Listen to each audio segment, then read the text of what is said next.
Désormais à la tête de la matinale de Rire et Chanson, l'animateur Bruno Robles a eu une belle carrière sur le petit écran avec cela.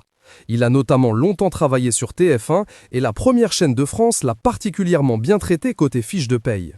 Bruno Robles était invité par Jordan Deluxe dans son émission de C8 ce jeudi 23 mai et il a multiplié les confidences de son énorme salaire passé à son départ de la Une. C'est en janvier 2008 que Bruno Robles a décidé de quitter la grande maison TF1.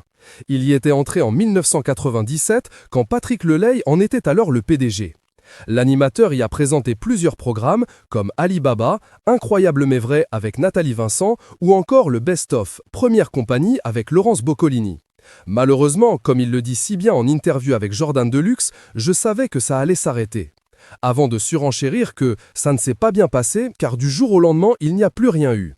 Une baisse dans les audiences de ses émissions et c'était alors le début d'une porte de sortie qui s'ouvrait devant lui. La dure loi de la télé.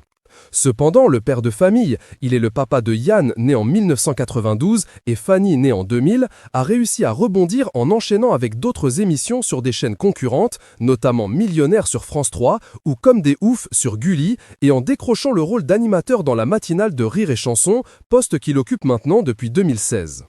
Avec sa nouvelle vision de la vie et le recul sur ses années en pleine lumière médiatique, Bruno Robles n'a pas de tabou à évoquer franchement le beau salaire qu'il touchait à l'époque chez TF1.